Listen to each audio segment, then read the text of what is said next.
रजनी को बचपन से ही पेंटिंग का बहुत शौक था। वो हमेशा से ही पेंटर बनना चाहती थी, पर उसके माँ और पिताजी ने उसको कभी भी इस चीज के लिए सपोर्ट नहीं किया और उसकी शादी नीरव से हो गई। नीरव रजनी को बहुत प्यार करता था, पर रजनी हमेशा चुपचाप ही रहती। वो इस शादी से खुश नहीं थी। वो ये शादी नहीं करना चाहती थी। उसे तो हमेशा से पेंटर जो बनना था। अपने इस सपने को वो नहीं पूरा कर पाई, इसलिए वो हमेशा उदास रहती थी। रजनी, बहुत ही बढ़िया फिल्म लगी है, कल देखने चले? नहीं जी, कल मुझे बहुत काम है, मैं नहीं जा पाऊंगी। अच्छा तो कोई बात नहीं, संडे को चलते हैं। देखिए, मुझे फिल्म देखना पसंद नहीं है। आपको जाना है तो चले जाइए। नीरव को मना करके रजनी वहां से चली जाती है और अपने बैग को खोलकर उसमें बंद पड़े ब्रश और कलर्स को देखकर रोने लगती है। रजनी, चलो ना कहीं बाहर खाने चलते हैं, कुछ तुम्हारी पसंद का। जी, मुझे नहीं जाना, मेरी तबीयत ठीक नहीं है। रजनी वहां से चली जाती है। नीरव को समझ नहीं आता कि रजनी उससे इतना दूर क्यों रहती है। वो जब भी उसके साथ वक्त बिताना चाहता है, रजनी कोई ना कोई बहाना बना देती है। एक दिन घर पर कोई नहीं था। रजनी घर का सारा काम जल्दी से खत्म कर लेती है। घर पर अकेले होने के कारण वो सोचती है कि वो आज पेंटिंग करेगी। वो अपने कमरे में जाकर पेंट ब्रशेस और कलर्स निकालकर जैसे ही कलर मिक्स कर रही होती है कि दरवाजे पर बेल बज जाती है। अब कौन आ गया इस वक्त? इतनी मुश्किल से तो मुझे पेंट करने का मौका मिला है। रजनी दरवाजा खोलती है तो उसकी सास अपनी सहेलियों के साथ खड़ी होती है और सब घर के अंदर आ जाते हैं।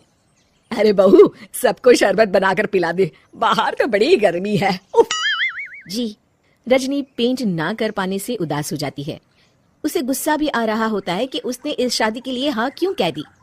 वो रसोई में जा रही होती है कि उसकी सास उसे रोकती है। बहू, सबके खाने का भी इंतजाम कर लेना, आज का लंच तो ये सब यहीं करेगी। हाँ। रजनी बिना कुछ कहे रसोई में चली जाती है। सबके लिए खाना बनाती है। सब खाना खाते हैं और रजनी घड़ी देखती है कि ये सब कब जाएंगे ताकि वो अपनी पेंटिंग कर सके। जब शाम होती है तब सब चले जाते हैं अपने घर। अरे बहू, सब तेरे खाने की तो बहुत तारीफ कर रहे थे, सबको बहुत अच्छा लगा खाना। आपको मुझे सुबह बताना चाहिए था ना कि आपकी सहेलियां आ रही हैं। पता भी है कितना वक्त लगा सारा खाना बनाने में। अरे बहू, तू ऐसे कैसे बात कर रही है मुझसे? तो और कैसे बात करूं? मैं इस घर की कोई नौकरानी नहीं हूं कि इतना काम करूंगी। रजनी अपने कमरे में जाकर दरवाजा बंद कर लेती है। शाम को जब नीरव आता है तो उसकी माँ उसे पूरी घटना के बारे में बताती है। क्या? रजनी ने आपसे इस तरह बात की माँ? हाँ, और पता नहीं उसे क्या हो गया है, शाम से बाहर भी नहीं आई है। मैंने तो कई बार आवाज दी, खाना भी नहीं खाया उसने। तू ही बात करके देख ले बेटा। नीरव अपने कमरे का दरवाजा खटखटाता है। रजनी, दरवाजा खोलो, मैं हूं। रजनी दरवाजा खोलती है और फिर वापस जाकर अपने बिस्तर पर लेट जाती है।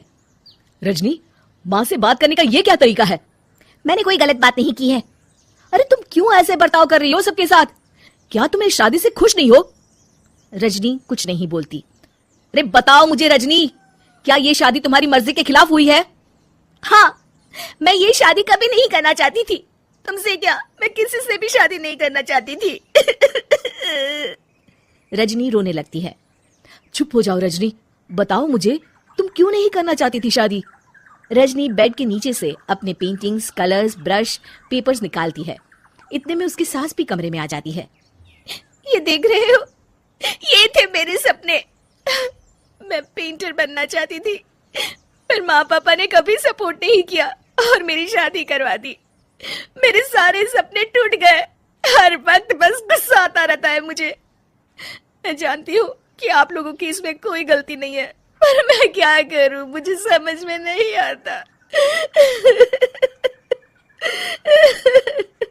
रजनी फूट फूट कर रोने लगती है।